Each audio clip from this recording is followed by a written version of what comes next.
everyone, this is Paul Gale from paulgalenetwork.com, and thank you for joining me today for this very special episode of Video Game Talk with Paul Gale Network. It is February 21st, 2021, and that means that today is the date. It's the 35th anniversary of The Legend of Zelda, one of my favorite video game series of all time. This title, Legend of Zelda specifically, came out for the Famicom in Japan back on February 21st, 1986. It's kind of wild to think that this franchise has been around for 35 years and is still such a hit, still such a culturally relevant game, such a brand with so many iconic, recognizable characters worldwide, and is churning out some of the best titles in franchise history 35 years later, and that all of us fans around the world are so greatly anticipating any news, any upcoming trailer for Nintendo's The Legend of Zelda Breath of the Wild successor. I would love to hear about your comments in the comment section below. What you think of the series, what's your favorite game, why you love it so much, and specifically, what you think of today's video, because today's video is a deep dive into what I hope Nintendo does for the 25th anniversary specifically of one of my favorite games of all time, The Legend of Zelda: Ocarina of Time. This game came out for the Nintendo 64 back on November 21st, 1998. Also the 21st, I think we have a theme going there. And this game is one of my two alternating top picks for best video game ever made. The other one being The Legend of Zelda Breath of the Wild.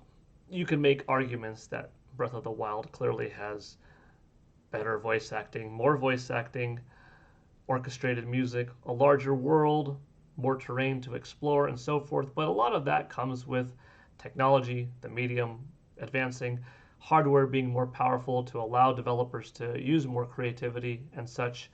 So there are certain comparisons that aren't fair, but The Legend of Zelda Breath of the Wild is by no means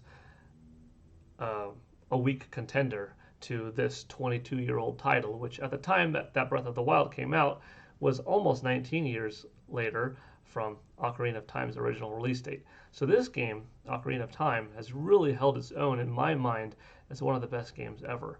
But Breath of the Wild came around and really did so many new things well to the franchise that, for different reasons, they go back and forth as being one of my favorites. But Ocarina of Time is such a beloved title. It also came out in my youth of being 15 years old. I'm 37 right now. And it really holds a special place. The music, the characters, you never forget the songs from this game. You never forget the ocarina placement, the instruments with the yellow C buttons and how they interact with one another to play certain tunes. The boss fights are legendary.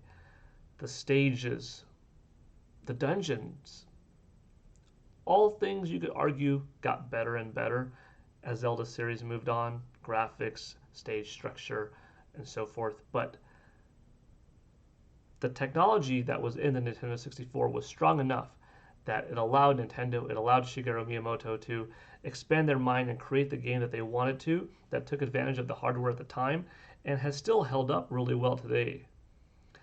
Z-targeting, rumble pack, the Stone of Agony, the precision controls that you got out of the analog stick, 360 movement, quick camera response. It had so many awesome layers, mechanically speaking, and so much of it is just such a joy to play that I would love, and this is what this video is kind of about, for Nintendo to do a full-on remake of this for the 25th anniversary in 2023. This is a hypothetical video. This is a best case scenario video. I'm going to go over several images from different games that have had different remakes, remaster treatments, and kind of take you through what I like of them and what I kind of would hope that Nintendo would do for this game, okay? Let me show you a couple of images to bring you back in time to 1998. That's Zelda. well, that's not Zelda. That's Link, and that's Ganondorf on his horse. And using all in-game engines for the cinematics, Nintendo created with cartridge medium a really nice story that made you fall in love with the characters, but it always left me wanting to know more. For those of you that have played this game, awesome. Hope you like it as much as me.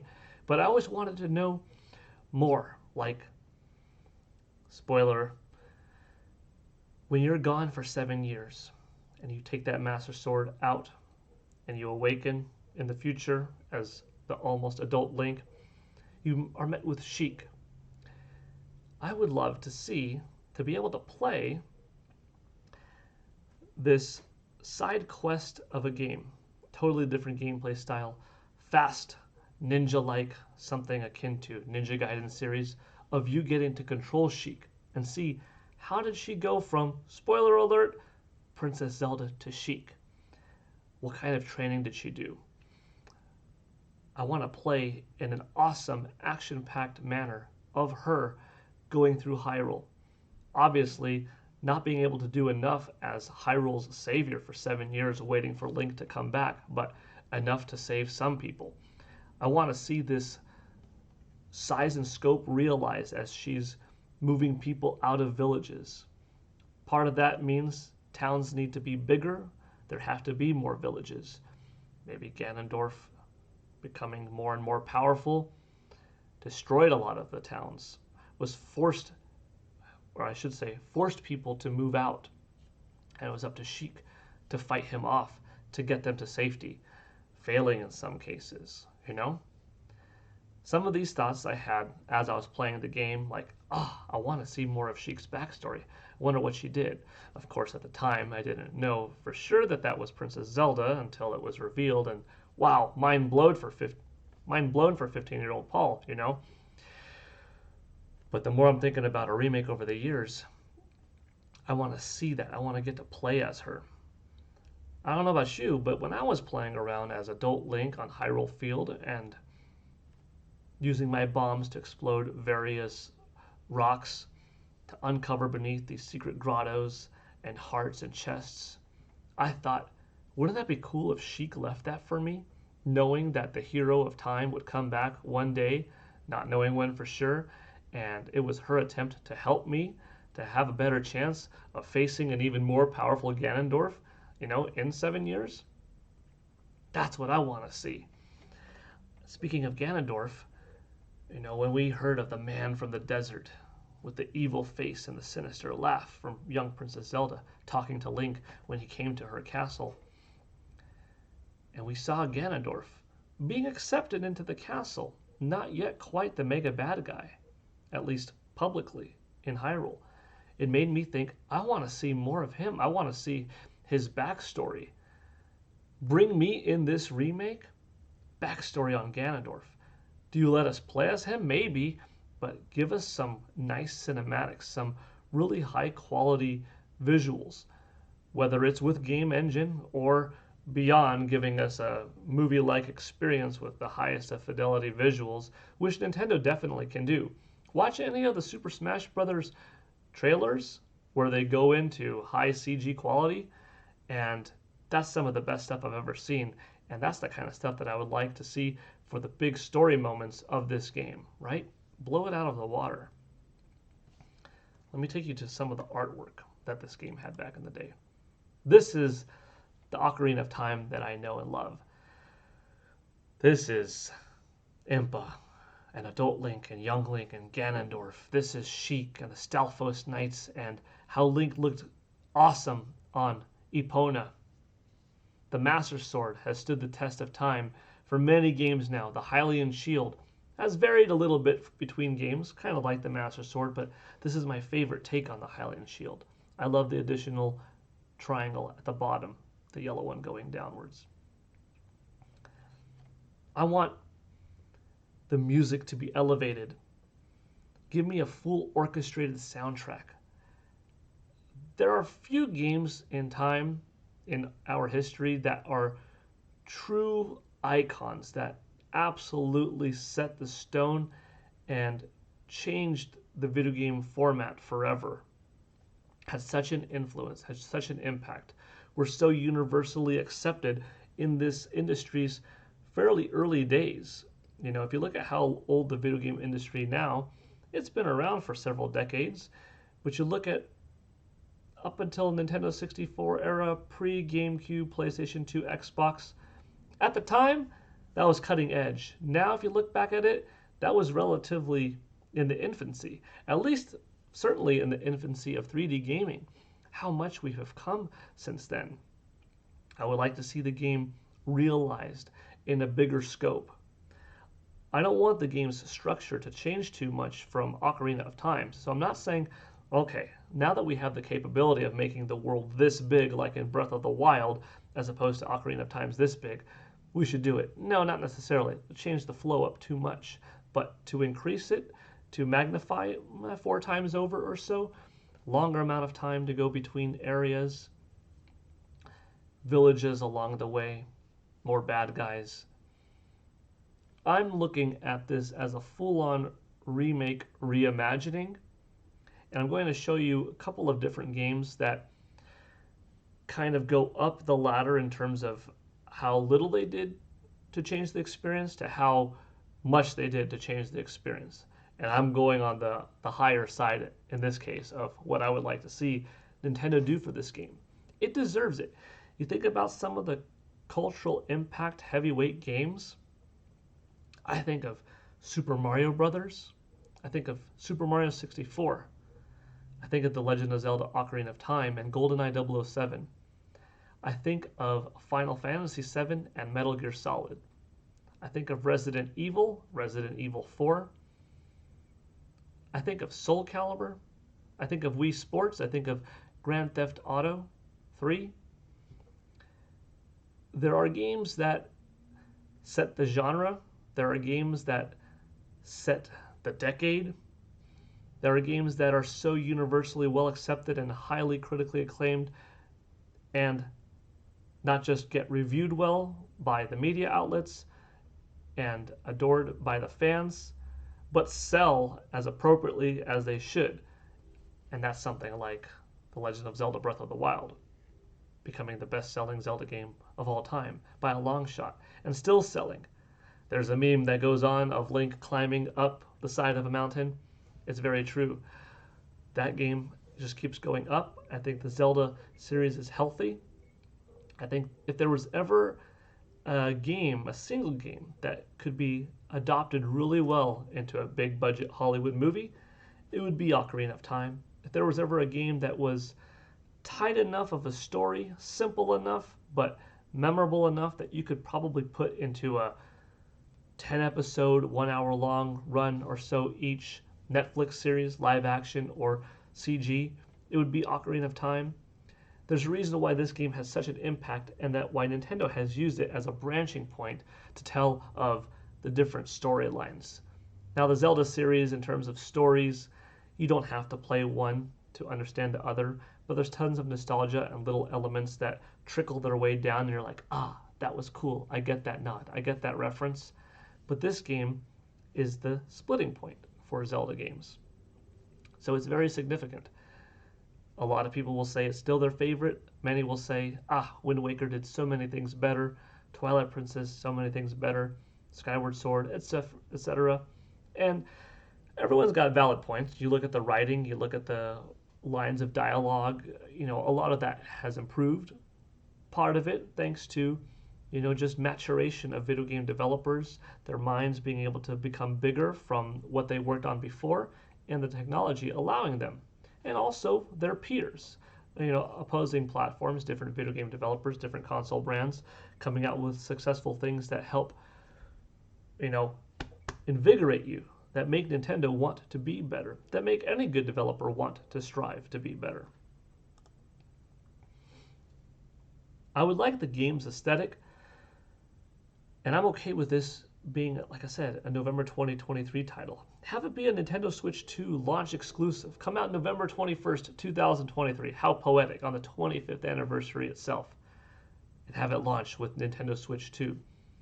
But have a SKU ready for those 110 million plus Nintendo Switch owners, if there's a Nintendo Switch Plus system that comes out between now and the end of this year, I could see that being a significantly upgraded, more powerful Nintendo Switch that would see a benefit over playing on the regular Nintendo Switch or Nintendo Switch Lite. And this game would look fine on it, would look fine and workable on the regular Nintendo Switch and Switch Lite, but would really be optimized for Nintendo Switch 2. You don't have to go for realistic graphics. Realistic graphics, they've gotten to a point that any game that releases nowadays looks so good, but it will eventually be dated. That's kind of hard to say because at the time, every new generation we experience, you look at it and say, how is this going to be dated?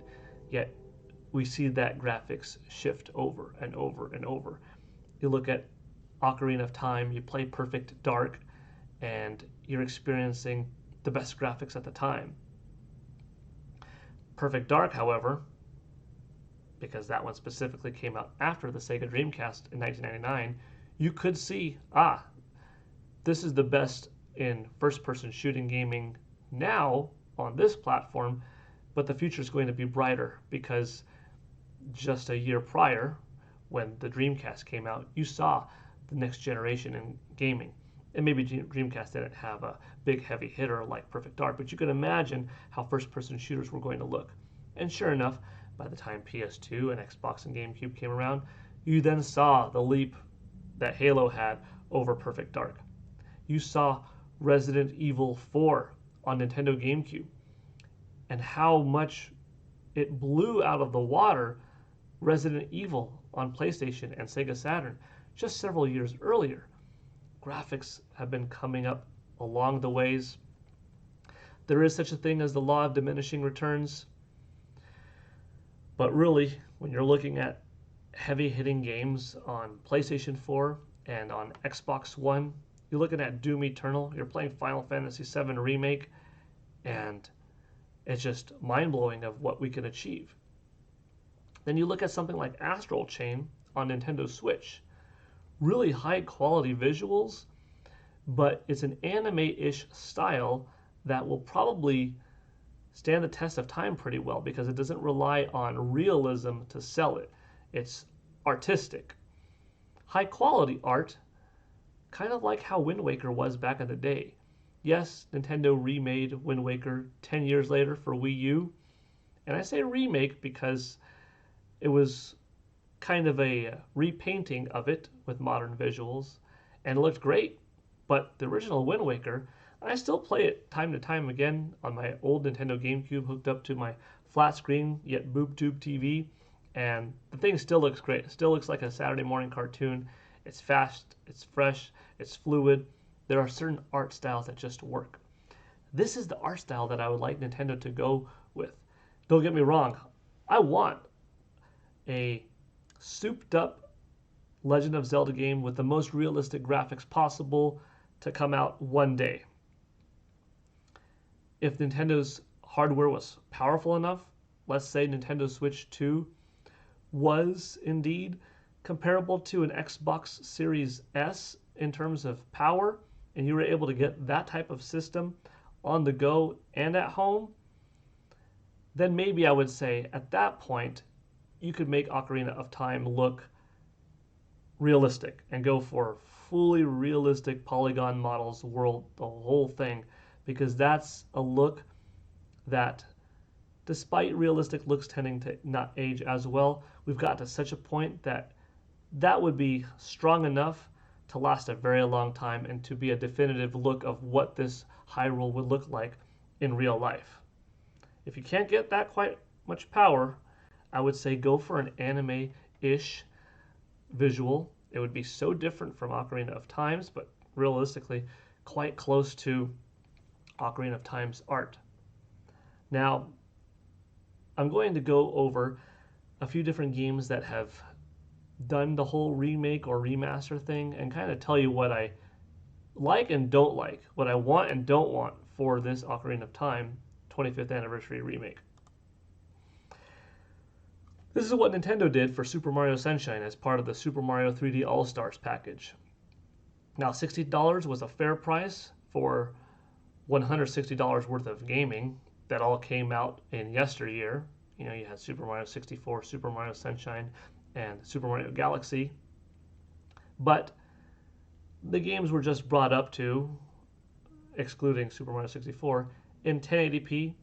We got 16:9 widescreen, and it was a cleared up version of the older games.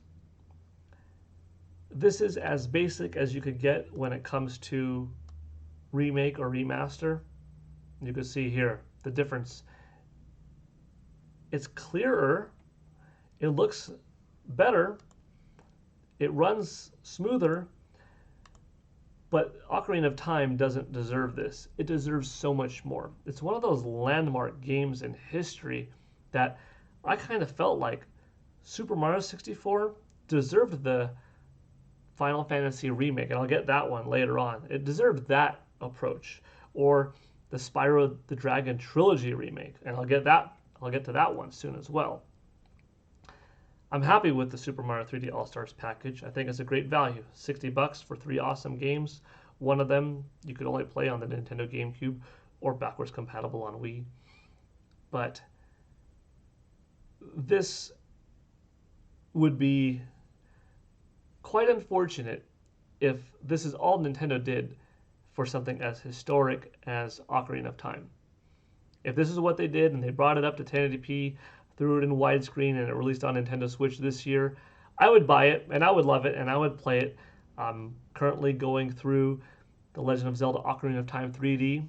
I got a new Nintendo 2DS XL for my son and my daughter with Ocarina of Time 3D, and they're both playing the game and we're having fun together going through it. And I will say, they are around other games.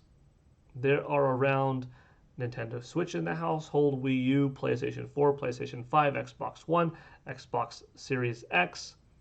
So they see everything. They play everything.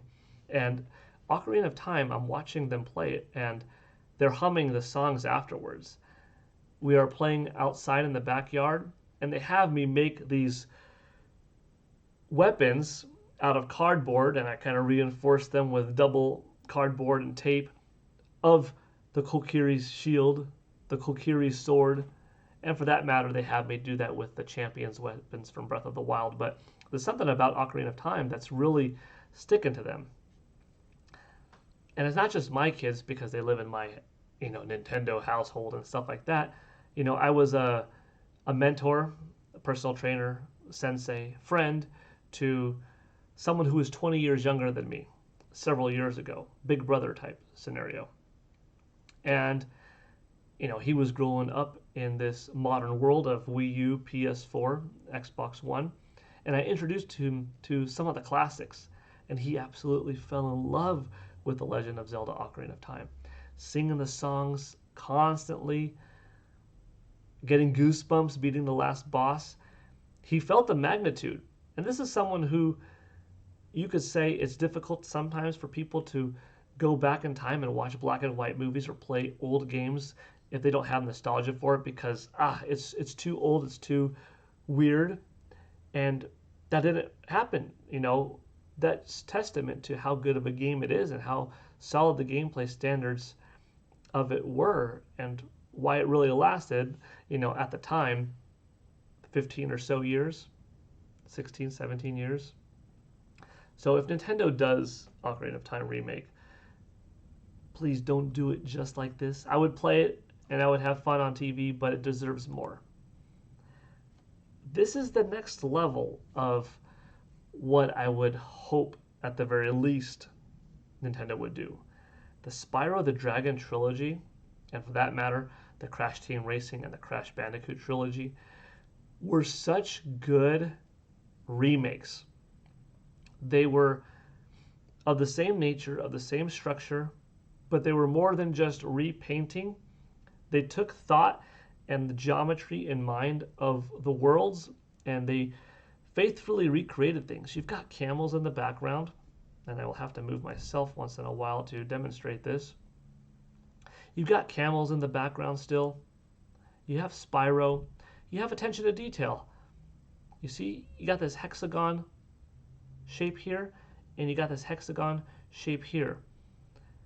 You have the top kind of culturally inspired by the Sahara Desert, by India, Gobi Desert, and you have this look. You have Persian settings, you have green grass settings, but you see, it's not just an HD 1080p up-resing. It's not just a painting over. It's a reimagining, but to fit just like how you remembered it. Tony Hawk's Pro Skater 1 and 2, same thing. Complete visual painting over. That game actually is like a one-to-one repainting over, just so over the top in terms of graphical fidelity improvement. This is not quite the repainting one and over, but is the reimagining, I don't know what you prefer, Crash, Spyro, Crash Team Racing, or Tony Hawk, but pick any one of those games. And if Nintendo did something like that for Ocarina of Time, I would be okay with it. This is still beautiful. Look at this. Night and day difference. You're looking at mid-90s PlayStation graphics right here, and then look at how the game looks like on PS4, Xbox One, Nintendo Switch, PC. Some things are so improved that this makes you feel happy to see something from your youth that you liked back then. That's not even as popular, as recognizable as a brand, It's not like Zelda that it's 35 years strong and a couple of dozen entries deep and, selling 20 million plus units. But the amount of effort they put into this is so beautiful that that's what I want to see. Street Fighter got something like this. Street Fighter 2. Then we got Super Street Fighter 2 Turbo HD Remix. My friends at Udon, they got the opportunity to repaint over meticulously, sprite by sprite, detail by detail, all the stages, everything, all the hitboxes the same of Ryu and Ken and Chun-Li. That was like the 2D version of this, if you will. That's something that, if Nintendo did something like this, I would be down with that because, at the very least, Zelda deserves that. Nintendo has done remakes before. They did Super Mario 64 DS. That was a little bit visual style change. They had Legend of Zelda Ocarina of Time 3D, Majora's Mask 3D, and Star Fox 64 3D. As the Nintendo 3DS, as a 2011 machine, was more powerful than a 1996 home console. And you can look at the difference here as Fox McCloud and his wingmen, Peppy Hare, Slippy Toad, and Falco Lombardi are running throughout the Great Fox. You can see the flat walls in this version of the game on Nintendo 64 at the bottom.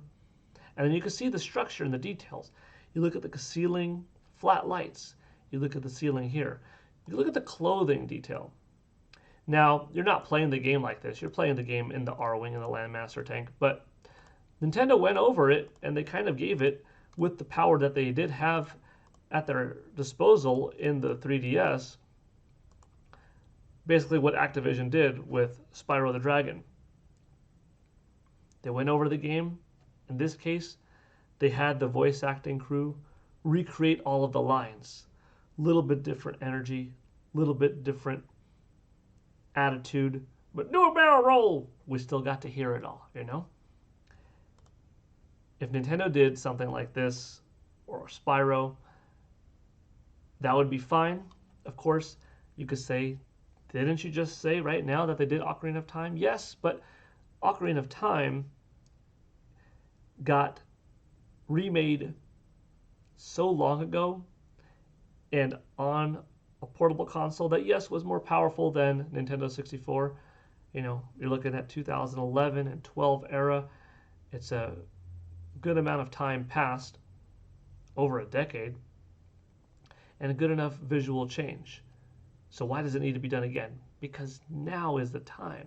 It's the 25th anniversary. It's a special game. Nintendo Switch, a lot of people enjoy it as a handheld, but it's a dual console. You could experience 1080p or maybe 1440p Ocarina of Time in a full remake environment. That's what that kind of game deserves. Here's something that is of the nature of what I just showed. Dennis Dyack and Silicon Knights, they remade Metal Gear Solid from PlayStation in 1998 to Nintendo GameCube. And just a few years later, no more than half a decade, but the next jump up in hardware tech, look at the difference of what Nintendo GameCube was able to do from what PlayStation could handle just a few years earlier. Same game, same structure, same placement of barrels and whatnot, but the enemies, the field of view, the depth perception, the bump mapping effect of pipes. Now you're starting to see, at the very least, I'm showing you a couple examples of what, at the least, I would like to see the Ocarina of Time would develop. This is a small photo, but you could look at the face and look at the details. They did more than just repaint it. They redid it, but completely with the original in mind. Now we're coming up into modern era. Now we're coming up to, you're looking at 1998 versus 2020.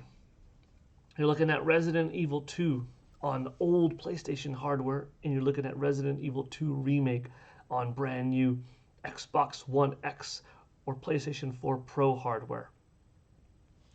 This is, I told you, at the least of what I would like to see, bringing up, Metal Gear Solid, the Twin Snakes, Star Fox 64 3D, Spyro the Dragon Trilogy, at the very least, is that.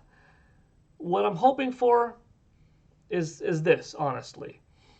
This is more than a repainting, more than a reimagining of the environment. This is a retelling of the structure brought to complete modern day sophistication of what can really be pumped out of consoles, allowing developers to stay faithful in size and scope, but go wild with camera angles, changing so much of what the game looks like up that this isn't the Resident Evil playing it that you had in mind. Some remakes say, oh, that's how I pictured it back in the day, but looking at it 20 years later, that's not what I remember it looking like. Now the remake come out, that's what I thought it looked like. No, this is a brand new Resident Evil 2. But it turned out terrific. And I say beautiful, of course, as you're seeing the twisted zombie on screen, but you have a lot of depth in here. Look at it, 20 years apart. You look at Leon Kennedy, you look at Jill Valentine, you see these environments, you see characters that you have to save, zombies that you have to fight, and you can see grates on the floor, chain link fences behind you, some areas that you could visit, some that you can't. This is a high quality effort of a game that, happened to come out on its 20th anniversary, and I'm talking even a little bit more removed in Ocarina of Time for the 25th year. Now, I gave you what I hope Nintendo doesn't do. Sad to say. Don't do the Super Mario 64, Super Mario Sunshine, Super Mario Galaxy treatment. At the very least, do the Crash Team Racing, Spyro the Dragon, Tony Hawk's Pro Skater 1 and 2, Crash Trilogy, Metal Gear Solid Twin Snakes, Star Fox 64 3D. At the very least, do that treatment. But what I hope for is Resident Evil 2 or Resident Evil 3, if that's your preference. But now, the final game I'm going to show you. You might know it. It's the biggest, boldest, most amazing remake I have ever played in my many years as a video gamer, and that is what Square Enix did for Final Fantasy VII. Now, before I get started and you say, oh, you're not going to mess with Ocarina of Time like you did that, you're not going to release the game over 3 parts, and you're not going to make it an alternate universe and characters having a flashback, and not that, but just the size and scope, how much they pumped into Final Fantasy VII, that is my ultimate hope for The Legend of Zelda Ocarina of Time. I would be thrilled. I'd be very, very, very happy if they went the RE2 part. I would be content if they went with that Spyro part. But I would be to the moon, forever grateful, and appreciative of whatever budget it would cost, and sincerely hope that this game would sell 25 million copies for the 25th anniversary, because this is what is my dream, my hope of what Nintendo would do. I'm giving you one visual, and you might say, well, looking at this point, isn't that just kind of like Resident Evil 2? Isn't that different than Spyro? Final Fantasy took nuggets, right? A little on-screen section that you walked through. Spoiler for some people. They took after a giant battle, after some bad things happened, and you had to go your way through a subway. And that subway on this old 4x3 screen playing on the PlayStation, you were Cloud, you ran across, you went to the subway, you hopped out, and that was kind of the area. And that was it. You saw like a metal arm lying down on the ground, kind of weird, reddish color. You had to go to a couple of different paths, hop this one, go down a ladder, go around the corner, and so forth. And then in Final Fantasy VII Remake, after these events, which the story is still following, but everything is like you're playing for a couple of hours for what used to take 10 minutes. That's how much detail. That's just how much creative, artistic detail they allowed themselves to have. Now you're going through this subway, and it's just going on and on and on, and I have to move my arms out to here and stretch it up and down and everywhere, because now you go in the tunnel and you're Cloud and you're walking around and you see that same arm that you have nostalgia for 23 years ago, back in 1997, playing in 2020. And you're like, I remember that arm, but now it becomes a part of a game, and you have to raise and lower, and you have to take your party across, and you're fighting bad guys around along the way. But it's not just in one room. It's tunnels and tunnels and tunnels, and it's making it feel like that Resident Evil 2 modern day sophisticated visuals and computing power that allow the developers to bring this to a larger size and scope. But in Final Fantasy VII Remake, bring it to truly levels of massive proportions and what this city was and what a real town would look like. Now you could say that Final Fantasy VII is technically a bigger game because it's dealing with a lot of cities and much greater areas to explore, and that's why. But it's also, you see fan-made artwork and, remakes of a more simple level, and some people like that for Final Fantasy VII. New sprites, new polygons, giving it a repainted treatment, sometimes making it a little bit bigger. But what Square Enix did was just absolutely shatter that. I would love that for Ocarina of Time. Now, like I said, I'm not saying make the game in 3 parts, release it as Ocarina of Time Part 1, Part 2, Part 3, come out 2023, 2026, and 2030 across 2 different platforms. No, I'm not saying, have the game not be the official story, but a retelling that another Link is opening up a book and reading through one of his memories of his ancestor Links and stuff like that. No, and going through the game like that. No, just an actual remake of Ocarina of Time, but everything just increased. Here you see a shot on the left of Final Fantasy VII on PlayStation back in 1997. Here you see Final Fantasy VII Remake on PlayStation 4 in 2020.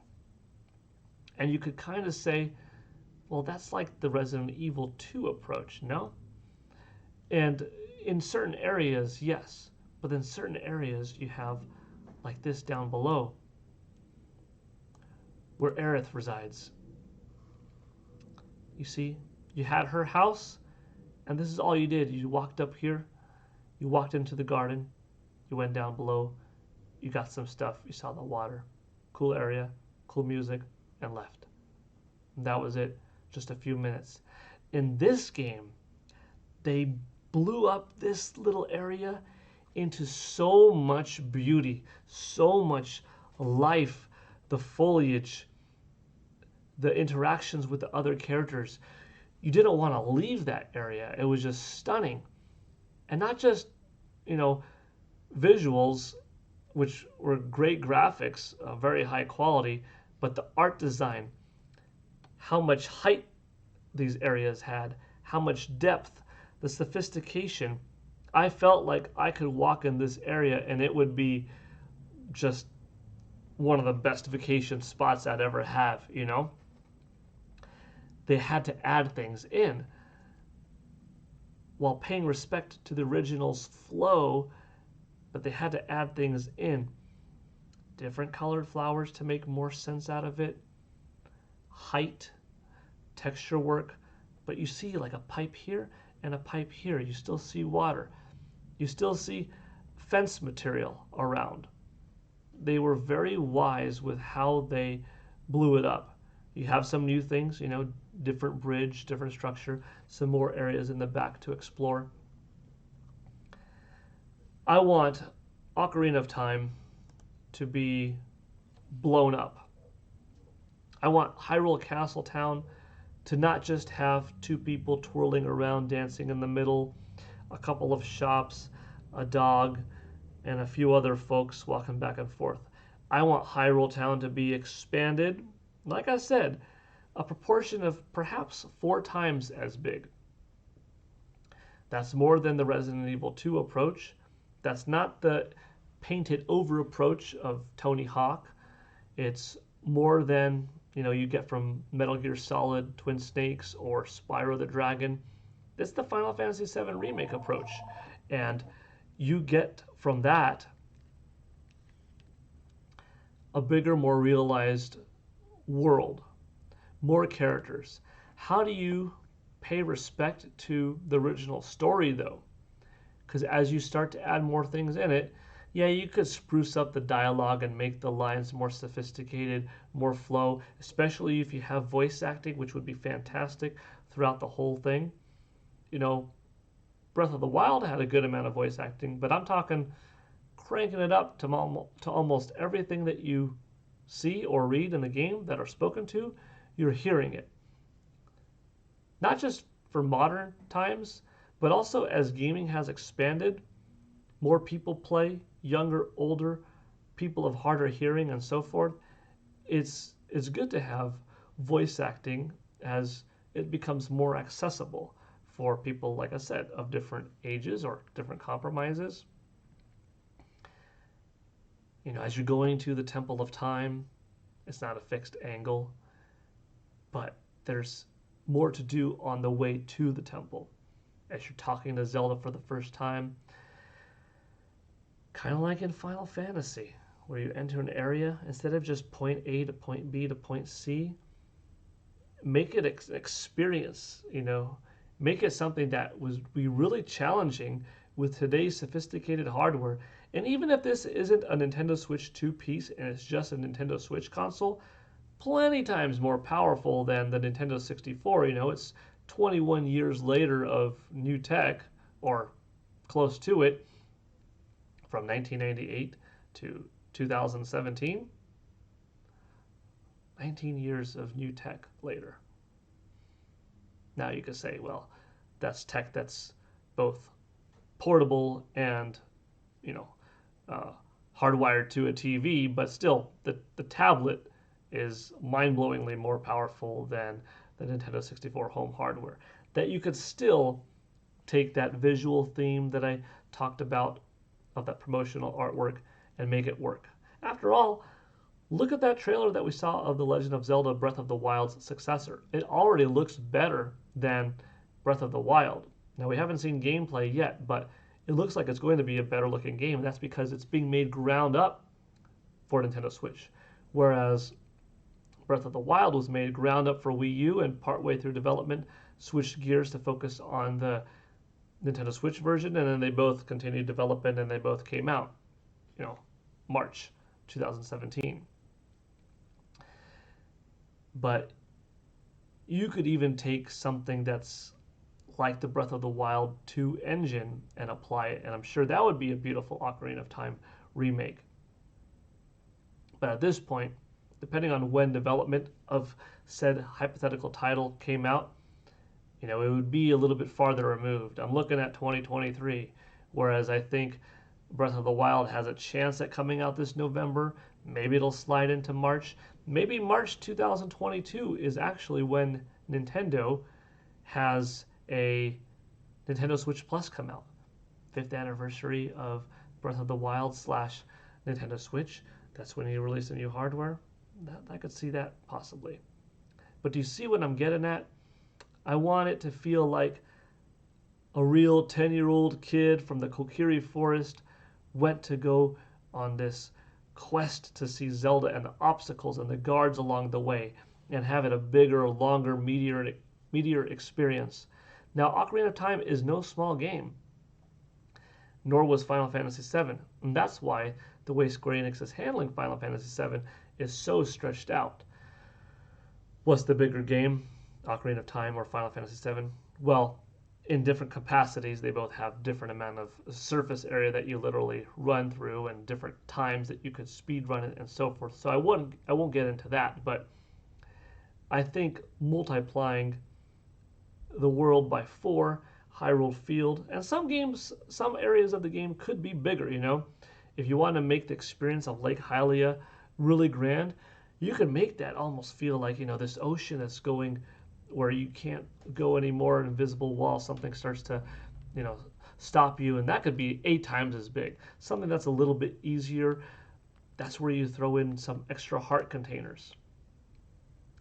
That's where you have some different side missions. How do you retain, though, the feeling of the old game while pumping something new? Well, this is a remake. This is a reimagining. It's not intended to just be a one-to-one remake of the original. It's a remake / reimagining.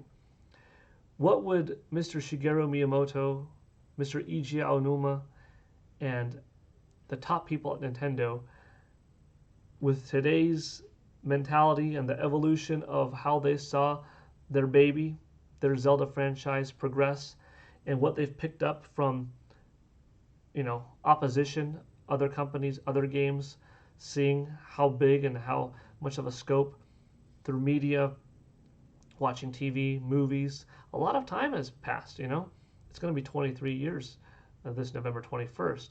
How would they do Ocarina of Time today? What influences would change that? That's what I want to see. Temple of Time, fast forward into the future. Dungeons of the same theme, blown up, longer to get to certain areas. Some of the same puzzles still intact, some different puzzles within. Nothing overwhelmingly convoluted from a story perspective that changes it, like, oh no, Sheik is actually someone else this whole time, or you're playing as a ghost of this or this. Nothing like that. But a Ganondorf backstory, a Sheik backstory, getting to play as Sheik would be terrific. High action, Ryu Hayabusa, Ninja Gaiden, Bayonetta, Dante Devil May Cry style gameplay for her. Link, fast and fluid but grounded, much like Link is usually depicted in games. Cross between Ocarina and Breath of the Wild, Let me know what you think. This was a passionate talk. Those are my ideas. You have what I hope doesn't happen, to what I would be satisfied with, to what I want, to what I would just be over the moon happy for, and those are the levels of excitement. Let me know what you thought. I know this is a long video. We're up on 50 minutes right now. That's how I wanted to celebrate today's 35th anniversary of the Legend of Zelda series. It means a lot to me. My daughter's middle name is Zelda. She was born March 17th, 2017. You know, just a couple of weeks after Breath of the Wild and Nintendo Switch came out. And, you know, we're a big video game household. We hold Nintendo most near and dear, but I'm a lover of the video game industry and of all games and of all companies. Nintendo is my favorite, yes, but I try to be as unbiased as I can in separating nostalgia to what is actually new and good and giving everything a proper respect. I'll tell you what it is, and if I like it, I'll like it, and if I don't, I don't. But there are reasons why Zelda is so strong and so special to me, and why this game is hard to beat in terms of what I call best game ever made, my favorite game ever made, you know? All right, this has been a blast talking. I hope you all have a good time watching this video. Thank you so much for your time. Let me know what you think, and I'll see you next time for more video game news, for more video game talk, for more reaction videos. If you would consider liking the video, subscribing. I do martial arts tutorial as well. I always talk about video games. If you hit the notification bell and stay updated on new videos, anything and everything I'm grateful for, I appreciate it. Thank you again. PGN signing out. Hope you all have a good day. Bye.